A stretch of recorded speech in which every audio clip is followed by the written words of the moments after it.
Father, we want to thank you, God, for a time as this. Lord, we want to thank you for your presence in this place. We want to thank you for your glory. We want to thank you that wisdom from the scriptures will be released right now so that we might learn and you would be glorified through our lives, God. We want to thank you and bless your name. And as we meditate upon your word, Holy Spirit, I pray that you are going to be with us. You are going to guide us. You are going to guard us. And you are going to take complete control of this service, God. And I pray that you are going to give us revelation after revelation as you do every day, God. But give us the courage to follow it, God. In Jesus' name, amen. Amen. Well, good morning, everybody, to Sweet Hour of Prayer. And now we are going to move towards the message time. And I would request everybody to turn your Bible to Psalm 106 and verse number 1 onwards. The Lord has been talking to me on this particular subject for some time.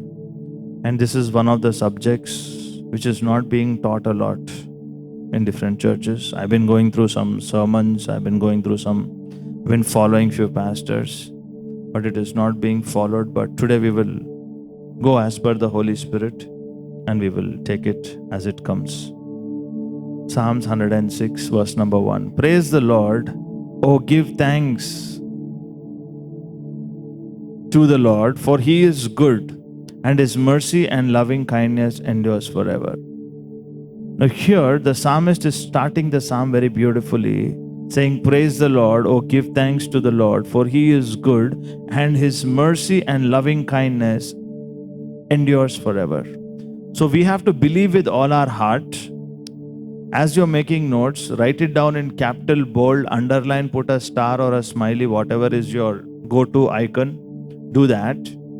And you see that his mercy and loving kindness endures forever. No matter what you are going through in your life today, you should speak in that area saying his mercy and his loving kindness endures forever. We have to declare it with our mouth. And we need to pray these kind of prayers. You have to say, I will give thanks to God, for he is good.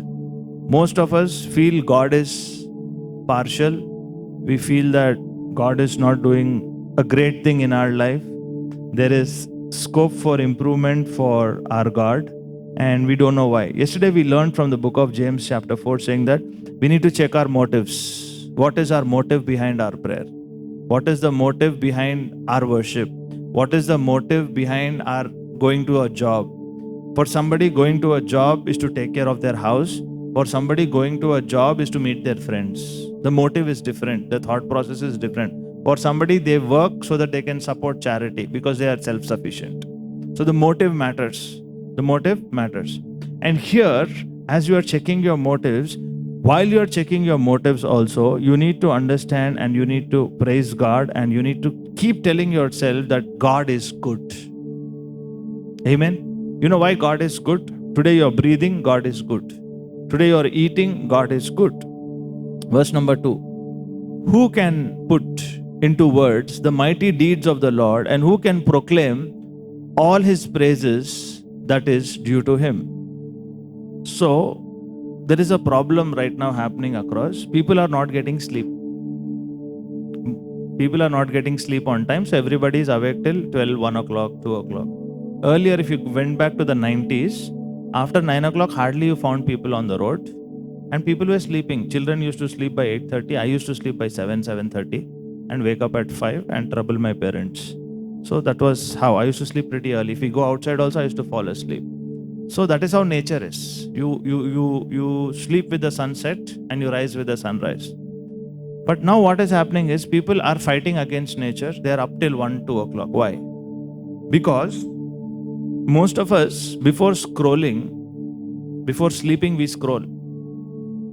Scrolling is not relaxing. Now the enemy has told a lie to everybody that you lie down and you scroll. When you scroll, what happens is you think that you are relaxing. Physically, you are only lying down or sitting on the couch, but when you are scrolling, what happens is it gives you dopamine effects. Right? It's giving you some information. But information on one topic is given for how much time? 10 seconds, 15 seconds, 30 seconds. Nowadays, they moved it to 3 minutes. So that information is coming till 20 seconds, 30 seconds. You don't like that information because it's asking you to do something. You shift the topic. You shift the topic. This is called switching. The moment you start switching, your brains become very active. Okay? And the moment you start switching on topics, your brain becomes so active, your brain thinks that you got to go to work. And it will not allow you to sleep. But today, what the Holy Spirit is telling me is Psalm 106, verse number 2. Who can put into words the mighty deeds of the Lord, and who can proclaim all his praises that is due to him? Before sleeping, proclaim praises to him. Before sleeping, try to put into words the good deeds of the Lord, what good he has done in your life. And then once you start doing it for 30 minutes or something, then you will sleep. You know why? The word of the Lord says, to his beloved he gives sleep, rest.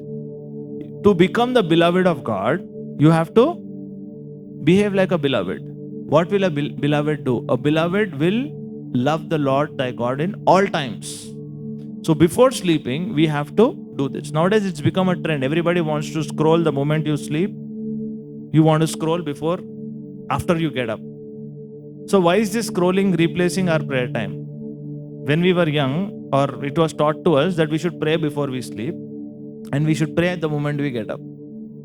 You sleep, so that before sleeping you pray so that you thank the Lord, gratitude. When you wake up, you praise the Lord that you woke up. So we need to understand the devil has given us some interesting tools in our hand just to distract us. So when the Bible is saying who can put into words, you and I should put into words. Maintain a gratitude journal before sleeping. You know what happens when you start thanking God in writing? That means you are serious. Whenever we are praying, if you are thanking God, we don't even know why we are thanking. How long can you thank God? The other day we put somebody to test. I tested myself also. Okay, thanking the Lord. How much time can I thank God? After 3 minutes, I started running out of options. I felt that I praised God so much, but it was only 3 minutes on the stopwatch. When you clock something, it will tell you the truth. When you clock something, it will tell you the truth. When I walked into the hall today, I put a stopwatch and I started to clock how much time does it take to set this hall up for people to walk in. In my mind, it was 30 minutes. Okay, I was thinking I was clocking for 30 minutes. But now that I've done it for over 90 days, I finished it in 7 minutes. So in my mind, I was thinking, assuming that I'm doing it for 30 minutes and feeling tired. Now when I clocked it, I don't feel tired. In our mind, we are thanking God all the time, but we are not. Assumption is not reality. The moment we start thinking about ourselves, we think that we are really good. Assumption is not reality. Put it on paper. Put it on paper. The moment you put it on paper, the paper will start speaking the truth.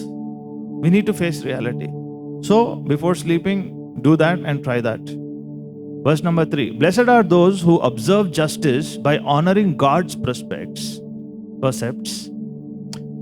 who practice righteousness at all times. Now, this is a commandment by God where it's saying, blessed are those. If you want to be blessed in life, how many of you want to be blessed in life? We all want to be blessed in life. We all want to live a blessed life. And people who pass away and go, they do not hear, but many people come and say that they lived a very blessed life on their memorial. That's a very sad part. Because a person who's gone doesn't know that people liked him so much or her. If they knew that people liked him so much and they speak so good about him or her, they would have lived for another few years.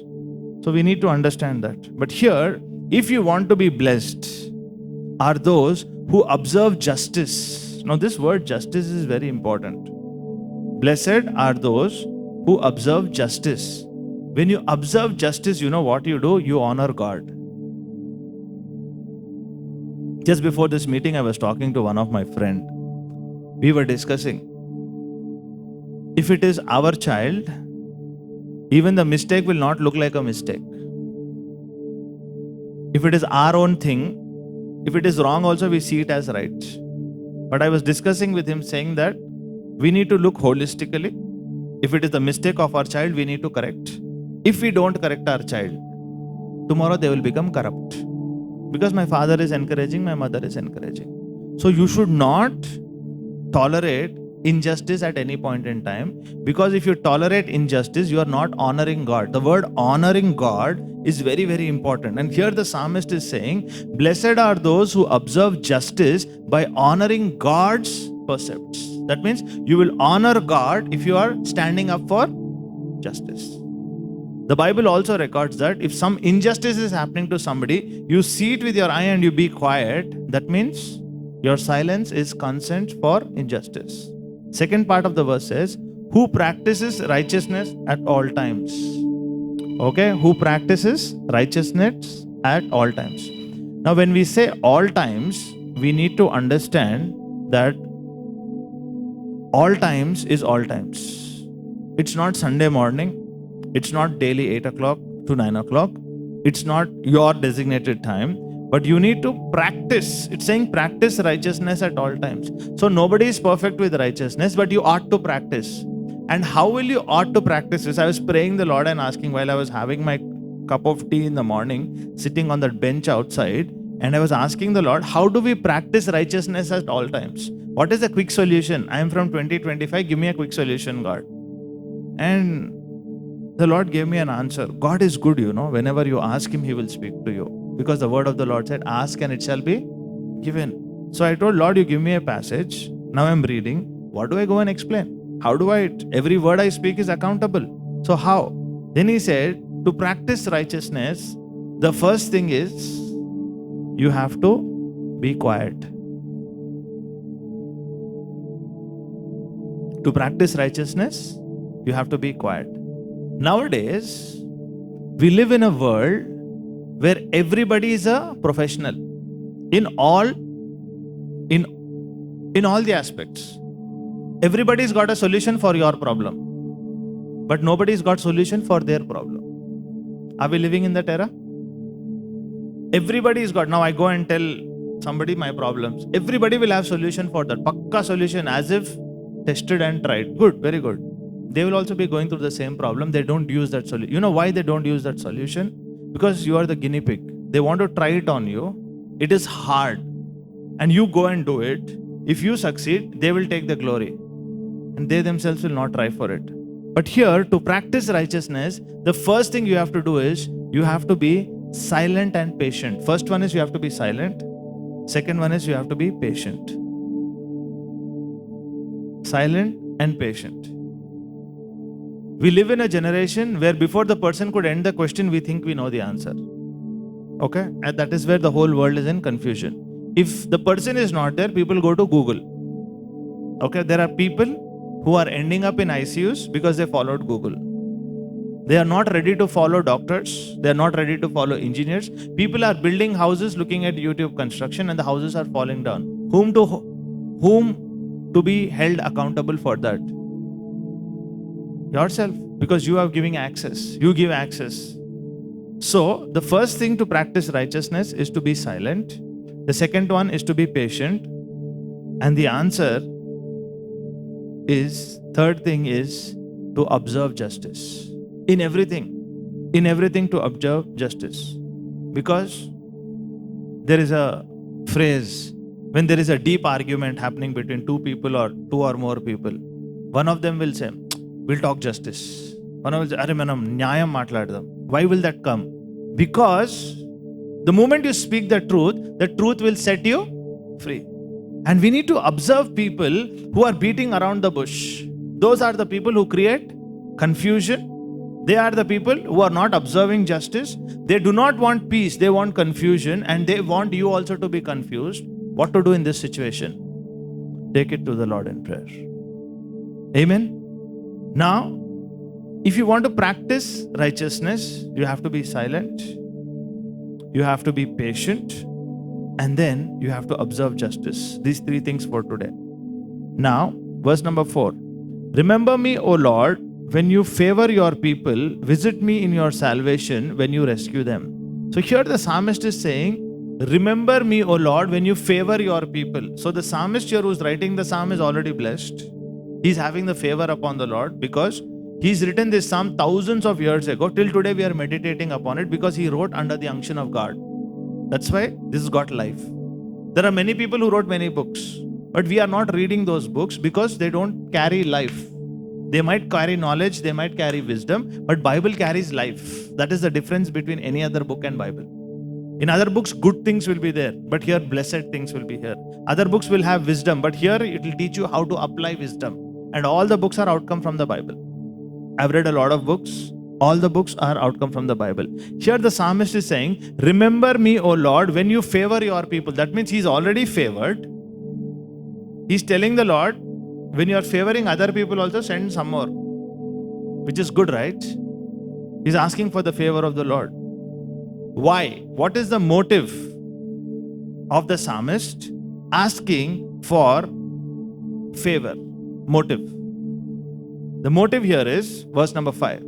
That I may see the prosperity of your chosen ones. What is the motive of the psalmist here? That he wants to see the prosperity of whom? Everyone? Chosen one. On a cake, how many cherries are there? 3, 4, 5. Cherries are scarce on a cake. The moment the cake is opened on a birthday, all the children's eyes will be on the cherries. Okay? And one intelligent kid will be there. He'll want that flower because it is big. A lot of cream. Okay? Everybody will look at the cherry. But here we need to understand the chosen ones are like the cherry. Very few. And here he's saying that I may see the prosperity of chosen one. Your prayer should be like, Lord, as you are blessing me, bless others also, so that with my eyes I want to see the prosperity. As Clay Ministries, we build people's life. Our vision is from here. It says we want to see the prosperity of people through the word.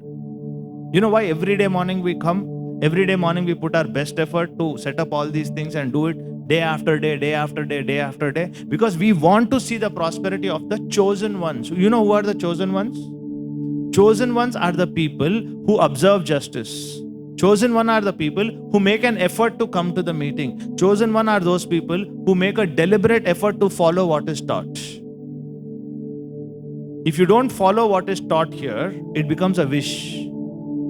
And while you wish, if you're only wishing and not acting upon it, you know what will happen with you? You will start wishing others congratulations for their complete work. People will not come and congratulate you. If you sit and wish, it's just a dream. Dreams don't come true just like that. You have to walk towards your dream. You have to work towards your dream. That I may see the prosperity of your chosen ones. Second line says, that I may rejoice in the gladness of your nation. Now, which is God's nation? You all know the answer.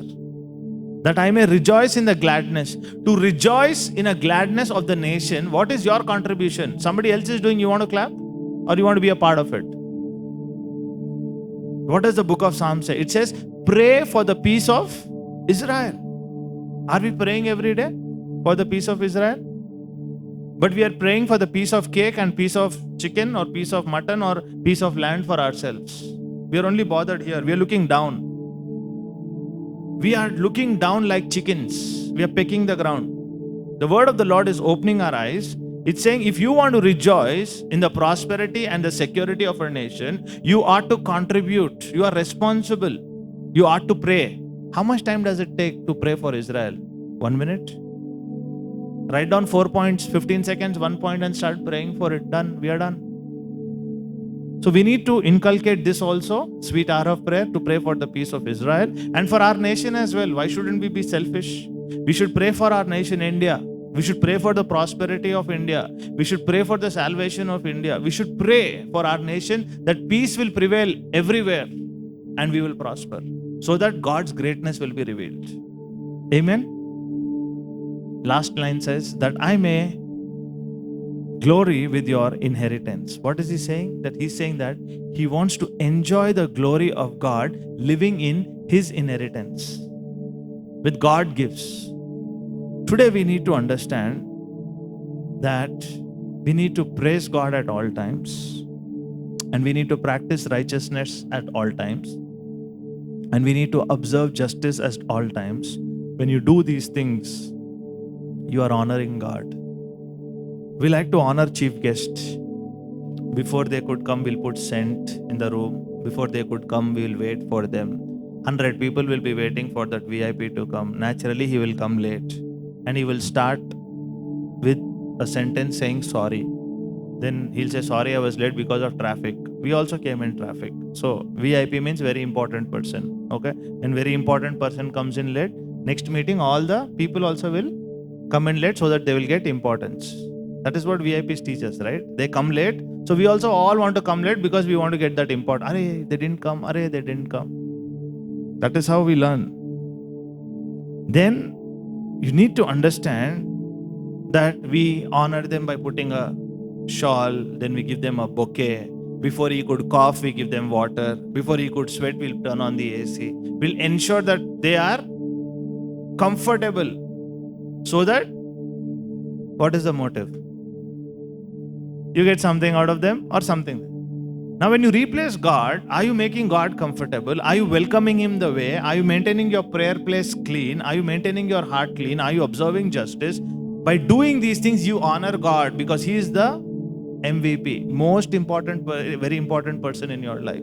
He's the most valuable person in your life. You know who it is? God. You know why? Because He's the one who's going to take you to heaven.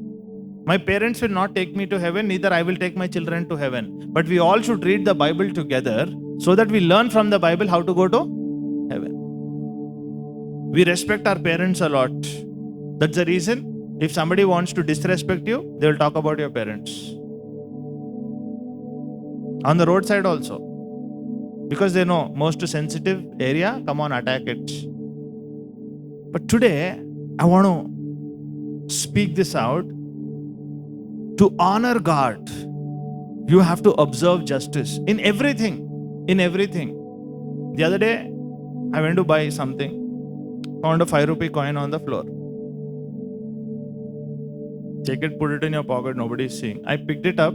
I got the thought of putting it in my pocket. It's 5 rupees. I picked it up, I put it on the bench. And I told the counter guy, 5 rupees niche gir gaya. He's like, sir, aapka hi hai. I said, no, it's not mine. I just left it there. He's like, I don't know how to account it. You take it. I said, I'm leaving it there. Keep it. Don't give me free advice. I don't need it.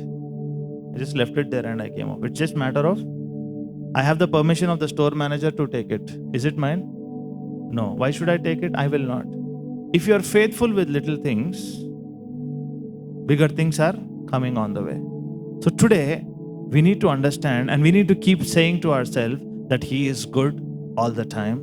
We need to say His mercy endures forever. His loving kindness endures forever. And we need to say that we need to praise God before we sleep. The moment you get up, God, you praise and see, you see what is going to happen. Your praise is going to become louder. That was louder praise previously. The whole Bible is about prayer, praise and worship. So wherever we go, we'll just keep revolving around these topics. Now you have to put in words and then you have to observe justice and you got to honor God. When you honor God, you make Him feel special. You know what's going to happen? God will enjoy your presence and He will reveal secrets. When you honor God and when you spend time with Him, when you are patiently waiting for what He's going to speak to you, you know what happens? He will reveal His secrets to you. What are the secrets? He will tell you in that area, injustice is happening. Why don't you go and look at it? It is within your power and potential. You go slowly there, automatic injustice will stop. You know why? Because who told you the secret? God. And God will put a burden for you to pray. And when you pray, prayer is powerful, injustice will stop there. Are we learning together? So this is how you need to honor God. When you honor God, He reveals Himself. When He reveals Himself, you know what will happen? That you will see the prosperity of the chosen ones. Motive. The prosperity of the chosen one. You will rejoice. You will rejoice. This is our agenda as well. We want to rejoice. We rejoice. Deeper worship. All the boys came. All the girls came. Everybody came. Now everybody is blessed with a job. We rejoice. Because young people are going to work and coming back. They are busy. They're using their skill for what they're doing. Some people are blessed with businesses. Some people got healed. Lot of things are happening. When we see the prosperity of the chosen one, we get excited. You know why? Because it is written in the Bible. Because when you get prospered, we also get prospered. Amen. It is always going hand in hand. So today, let's close our eyes, bow down our heads, and examine ourselves for just 30 seconds and ask the Lord where we have not observed justice, where we have not observed righteousness. The Holy Spirit will talk to you.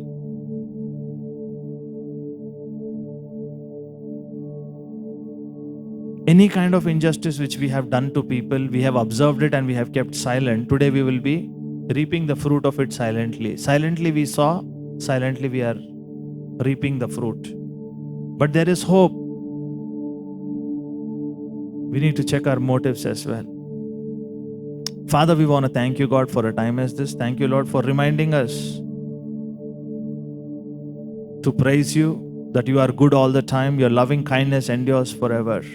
Lord, thank you, Lord, for reminding us that we need to put it on paper. We need to praise you on paper, God, so that we write down the thanksgiving points and we want to thank you with a gratitude and we want to sleep. And when we wake up, we want to praise you because we woke up, God. Help us to observe justice. Help us to honor you by doing all these things, God. Help us to practice righteousness at all times. And Lord, remember us when you are giving your favor to people. Remember us like the psalmist, we pray, God. Lord, we desire to see the prosperity of your chosen ones. We want to rejoice and be glad in the prosperity of your nation. And Lord, we want to live in your glory as you give your inheritance to us. Help us to be serious prayer warriors. Lord, I want to thank you for people who are listening online, people who are in the hall, and people who are going to listen to this recorded message later. I pray that you would minister to them and bless them, God. We want to thank you and we want to bless your name. In Jesus' name I pray. Amen. Amen. So thank you all for coming in, and for people online, have a nice day. So we will end the meeting right away. We will leave the meeting open for 2 minutes. You may want to drop in whatever you have learned, and that is where we are. Thank you. Have a nice day.